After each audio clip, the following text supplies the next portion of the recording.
9 minutes away from 8 now. It's something many of us put off, thinking we'll do it when we need to. But when is the right time to write a will? And what do you even put in a will? Joining us now to answer all those questions and more is Footprint Chief Executive Angela Vale. Good morning. Good morning. Can I just ask what happens if I don't have a will and, you know, the inevitable happens that I pass away? What happens to all of my large wealth? Yeah. Well, sadly, a lot of people think that if you pass away without a will, everything just goes straight to either your spouse or your children. And though that can actually happen, it's not a guarantee. Depending on your situation and who's in your life, your estate will be split up depending on maybe you've got parents alive. So it could be that part of your estate goes to your parents and then to your spouse and then to your children. So it's usually quite a surprise to many people to find out it just doesn't go directly to who they assume it will go to. Yeah. The thing is about wills, if I'm being honest, I'm like, I'm a long way from death, I hope. It's not on my radar, and I think most people are the same, right? So what is a way, or what are some ways that we could encourage people to think more seriously about writing one? Get to know the ins and outs, the truths behind wills. It's really misunderstood. For example, like I said, a lot of people think that if I pass away, it's going to go to somebody specific, and it doesn't. Get to know the costs involved. A lot of people are highly motivated to get a will in place when they realise that if you don't have one and you pass away, more than likely the cost to settle your estate is going to cost 50% more. The time to settle your estate is going to be 50% longer.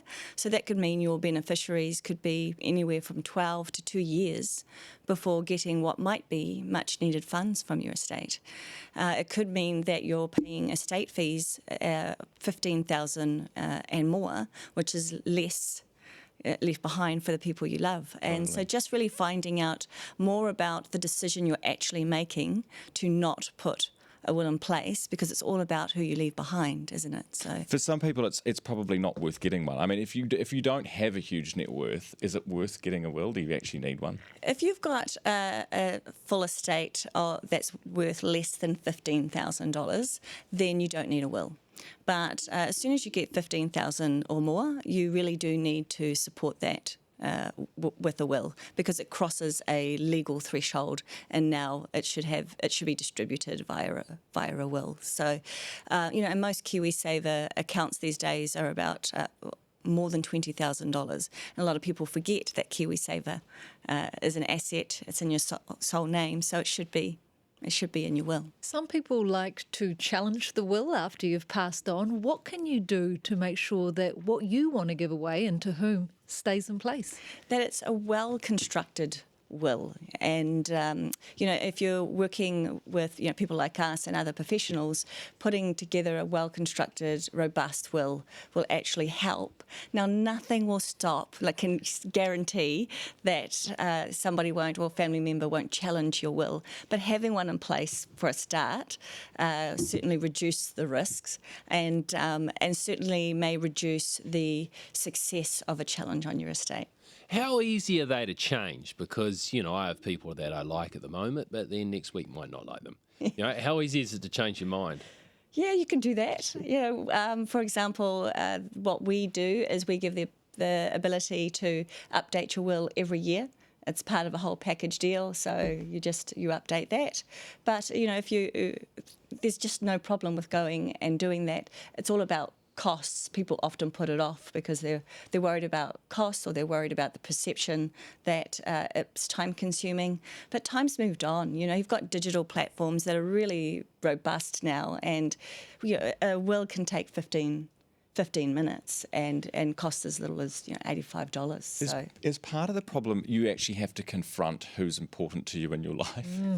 You actually have to decide a pecking order to the people that you care about most. Yeah, it does cause you. You do have to sit down and go, what do I want to do? And, who do I want to give what to? And, you've got children, you've got the whole guardianship, or pets. You've got guardian. People do that. They leave a lot of money to pets these days. Yeah.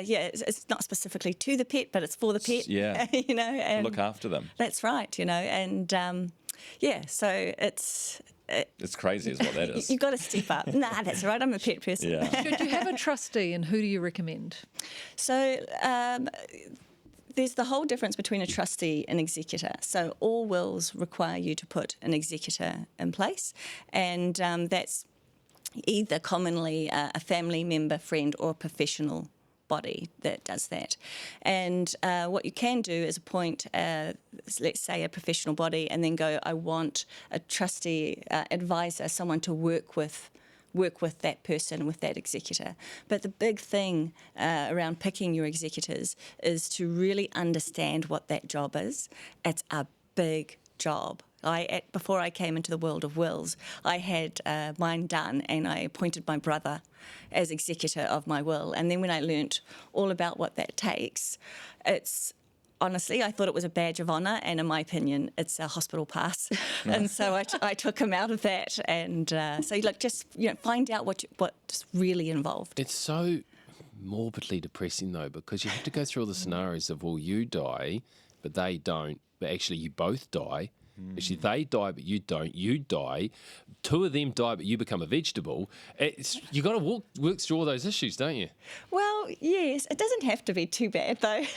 We would encourage people to sort of move past the morbid part of it, because it's the whole feeling like it has to be a drudge, and it doesn't have to be, but it does require you to sit down for a few minutes, have a conversation and work it out, and then just, get on with it, get it done.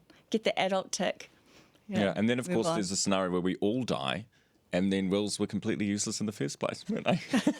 All at once. Great outlook. Hey, thank you so much for coming in this morning. Really appreciate it. Pleasure. Fascinating to think about, and probably something I should get onto. Come see us. All right, thank you so much. That is Footprint Chief Executive Angela Vale with us this morning, talking wills.